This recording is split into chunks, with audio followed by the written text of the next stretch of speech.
Lições do passado. Constantino. Constantino foi o primeiro imperador romano a professar o cristianismo.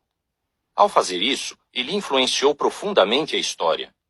Ele aceitou uma religião que há muito tempo era alvo de perseguição, e abriu caminho para a formação da cristandade. A nota diz: quando usamos a palavra cristão, estamos nos referindo às pessoas que seguem a religião original que Jesus estabeleceu no primeiro século. Ao usarmos a palavra cristandade, estamos nos referindo à religião que começou na época de Constantino. Fim da nota. Assim, o chamado cristianismo se tornou o mais forte agente político-social a influenciar o rumo da história, de acordo com a Enciclopédia Britânica em inglês. Curiosidades. Em 306 era comum, Constantino se tornou imperador do Império Romano do Ocidente, e entre 324 e 337 era comum, governou tanto o Império do Ocidente como o do Oriente. Constantino alegava que, por meio de um sonho ou visão, o Deus dos cristãos tinha prometido ajudá-lo em suas batalhas. Certo de que Deus o tinha ajudado a vencer uma batalha, Constantino ordenou imediatamente que uma lança em forma de cruz fosse colocada na mão de uma estátua de si mesmo, que estava no lugar mais frequentado de Roma. Ou Kirastesh, historiador. Constantino usava o título pagão Pontifex Maximus, Sumo Pontífice, ou Sacerdote Supremo, e se considerava o soberano absoluto de todas as religiões em seu império. Talvez você não dê muita importância a esse antigo imperador romano, mas pode ser que se interesse pelo cristianismo. Você sabia que as manobras políticas e religiosas de Constantino afetam as crenças e os costumes de muitas igrejas até hoje? Vejamos por quê. A legalização e unificação das igrejas. Em 313 era comum, Constantino reinava sobre o Império Romano do Ocidente, enquanto Licínio e Maximino governavam o Império Romano do Oriente.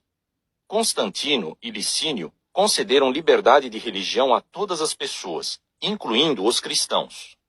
Constantino favorecia o cristianismo, acreditando que essa religião unificaria seu império.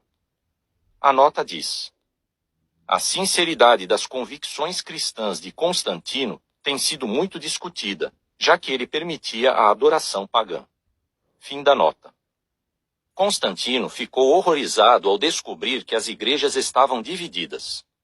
Ansioso para que chegassem a um consenso, ele decidiu instituir uma doutrina correta, e daí a impôs às igrejas. Para ganhar a aprovação de Constantino, os bispos tiveram que ajustar suas crenças, e aqueles que fizeram isso foram isentados de alguns impostos, e receberam um patrocínio considerável. O historiador Charles Freeman comentou: se aceitassem a versão correta da doutrina cristã, os líderes religiosos teriam acesso não apenas ao céu, mas também a uma grande quantidade de recursos na terra. Assim, os clérigos passaram a ter bastante influência nos assuntos do mundo. De acordo com o historiador Arnold Jones, a igreja não ganhou só um protetor, ganhou também um dono. Um cristianismo diferente. O resultado da aliança entre Constantino e os bispos foi uma religião que passou a ter doutrinas tanto cristãs como pagãs. Isso era de se esperar, visto que o objetivo do imperador não era encontrar a verdade religiosa, mas sim tolerar todas as religiões. Afinal, ele era o governante de um império pagão. Para agradar cristãos e pagãos, ele adotou uma postura intencionalmente ambígua em suas ações e em sua maneira de governar, de acordo com um historiador. Enquanto dizia promover o cristianismo, Constantino continuava envolvido com o paganismo. Por exemplo, ele praticava a astrologia e a adivinhação, atividades relacionadas ao ocultismo, condenadas pela Bíblia. No Arco de Constantino, em Roma, o imperador é retratado oferecendo sacrifício a deidades pagãs. Ele continuou a venerar o deus Sol por cunhar moedas com sua imagem e promover o culto desse deus. Além disso, no final de sua vida, Constantino permitiu que um povoado na Úmbria, Itália, construísse um templo dedicado a ele e sua família, e nomeasse sacerdotes para esse templo. Constantino só se batizou como cristão pouco antes de sua morte em 337 era comum. Muitos eruditos acreditam que ele adiou seu batismo porque queria manter o apoio político de cristãos e pagãos, que viviam sob seu império. Realmente, a vida de Constantino e sua demora em ser batizado levantam dúvidas sobre a sinceridade de sua fé em Cristo. Uma coisa é certa: a igreja que Constantino apoiou se tornou uma entidade político-religiosa muito influente, que preferiu agradar ao mundo em vez de a Cristo. Mas Jesus tinha dito o seguinte sobre seus discípulos: eles não fazem parte do mundo, assim como eu não faço parte do mundo. João 17:14. A igreja instituída por Constantino, que passou a ficar muito envolvida nos assuntos seculares, deu origem a inúmeras denominações cristãs. O que aprendemos disso? Não devemos concluir que as doutrinas das igrejas hoje refletem o que Jesus ensinou. Se estivermos interessados em saber o que ele realmente disse, precisamos examinar o que a Bíblia ensina. Um bom imperador, até mesmo um bom cristão, mais cedo ou mais tarde teria de escolher entre perder o céu e perder o poder. Constantino tinha acabado de assumir o trono. Por isso, ele estava disposto a fazer de tudo para continuar no poder, até mesmo pecar. Richard Rubinstein, professor de Relações Públicas e de Resolução de Conflitos.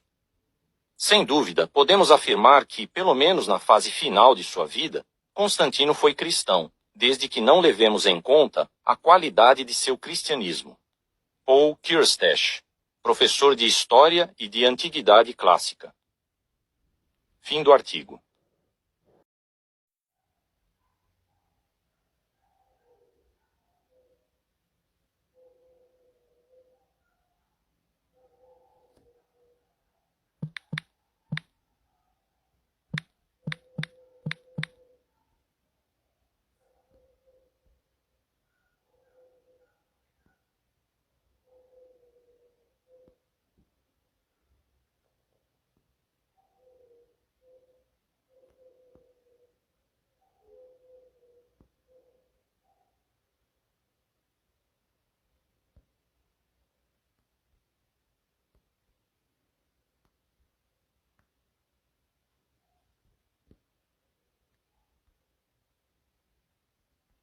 Mito 4.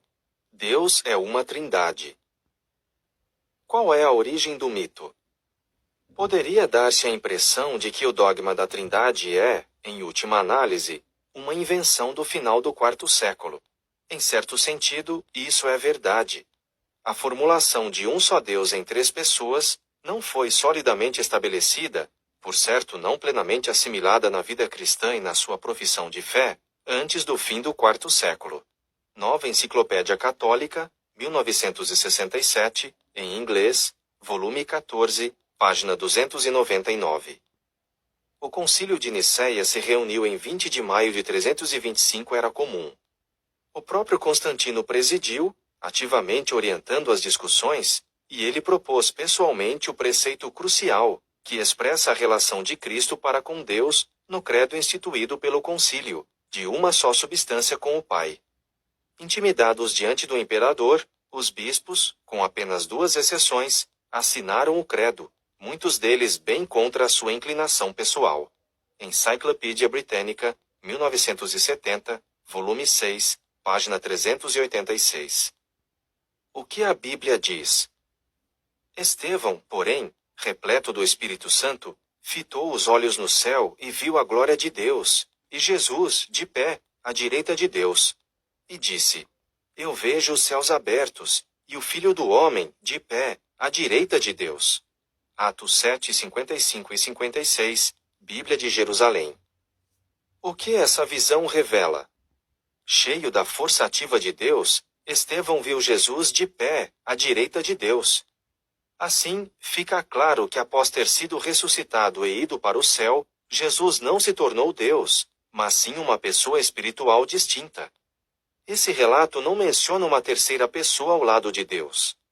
Apesar de alguns tentarem achar passagens nas Escrituras para apoiar a doutrina da Trindade, o padre dominicano Marie-Émile Boamá escreveu o seguinte em seu livro Na Aurora do Cristianismo, O Nascimento dos Dogmas, em francês. A declaração de que há 3 pessoas em um só Deus não pode ser encontrada em lugar nenhum do Novo Testamento. O dogma promovido por Constantino tinha por objetivo pôr fim às divergências na Igreja do quarto século. No entanto, acabou por levantar outra questão. Será que Maria, a mulher que deu à luz a Jesus, é a mãe de Deus? Veja estes versículos bíblicos.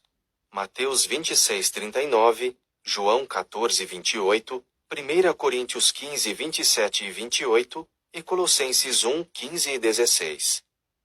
Fato. A doutrina da Trindade é uma invenção do fim do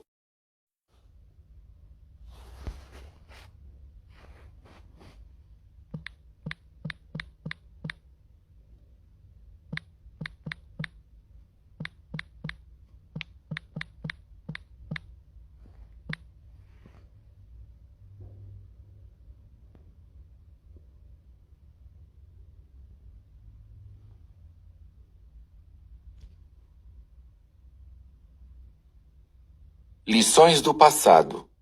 Erasmo de Roterdã. Desidério Erasmo, ou Erasmo de Roterdã, viveu por volta de 1469 a 1536. Na sua época, ele foi considerado o estudioso mais brilhante da Europa. Só que, mais tarde, foi rotulado por alguns como covarde e por outros como herege. Em um período de turbulência religiosa, ele teve a coragem de denunciar as coisas erradas praticadas tanto pela Igreja Católica como pelos que queriam uma reforma da Igreja. Hoje, ele é considerado uma pessoa importante na transformação do cenário religioso na Europa. Por quê? Seus estudos e suas crenças. Erasmo conhecia muito bem o grego e o latim. Ele conseguia comparar as traduções da Bíblia em latim, como a Vulgata, com os manuscritos gregos mais antigos das escrituras gregas cristãs, Novo Testamento.